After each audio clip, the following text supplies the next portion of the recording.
Ibrahim Traoré's cultural strategy, rebranding power in Burkina Faso and the Sahel. In an increasingly volatile Sahelian landscape, Captain Ibrahim Traoré of Burkina Faso has turned to culture as a powerful political tool.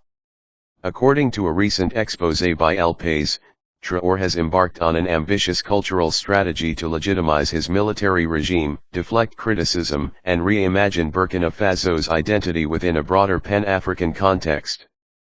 His approach marks a significant shift in post-coup statecraft favoring symbolism, heritage, and regional solidarity over traditional diplomacy.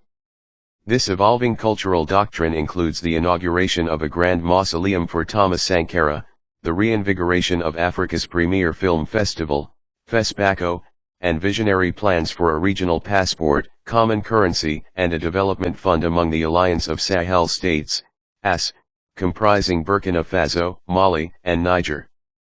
At the heart of this symbolic transformation is the newly unveiled Thomas Sankara Mausoleum, designed by world-renowned architect Francis Geer. Sankara, often dubbed Africa's Che Guevara, remains a towering figure in African revolutionary history. His assassination in 1987 remains an open wound for many Burkinabe and Pan-Africanists alike.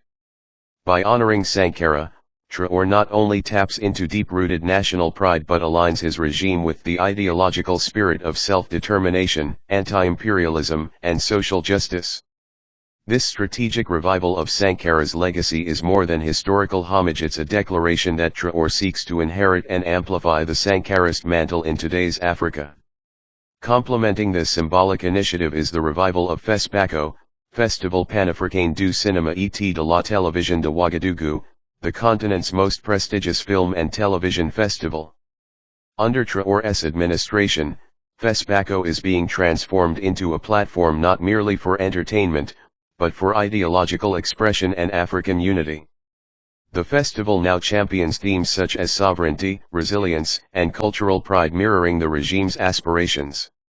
This cultural front allows Burkina Faso to assert soft power on the continent, redefining the African narrative through the arts and reclaiming intellectual space long dominated by Western institutions. Please like, share and subscribe to keep this channel alive. Thank you. Yet Traoré's strategy isn't confined to Burkina Faso's borders. His proposals for a regional passport, a common currency, and a Sahel-wide development fund signal a bold attempt to institutionalize Pan-Africanism through the Alliance of Sahel States. This emerging bloc, composed of three military-led nations that have rejected French neocolonial influence, is gradually evolving from a security pact into a political and economic union. If successful, this integration could reshape the geopolitical dynamics of the Sahel, positioning it as a self-sufficient and culturally cohesive alternative to Western-dominated alliances like ECOWAS. The significance of Traoré's cultural turn lies in its multidimensionality. First, it offers a rebranding through symbolism. In a region marred by jihadist violence, economic hardship, and democratic backsliding, such cultural initiatives provide a unifying narrative rooted in pride and resistance. For Burkina Faso's youthful population, many of whom revere Sankara and yearn for sovereignty, Traoré's vision resonates as a revival of dignity. Second, the strategy serves as a vehicle for political legitimacy. While critics denounce the regime's postponement of democratic elections, now scheduled for 2029, these cultural projects project an image of leadership with historical awareness and regional vision. By leaning into soft power, Traoré softens the optics of authoritarian rule and provides an alternative legitimacy beyond the ballot box. Third, these efforts align seamlessly with the formation of a Pan-Sahel bloc.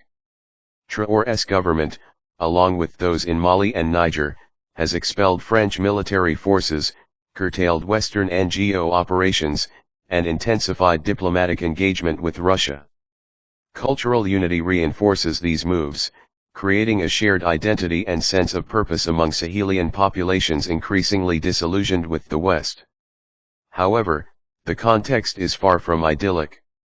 Since Traoré seized power in 2022, more than 17,000 people have died in jihadist-linked violence.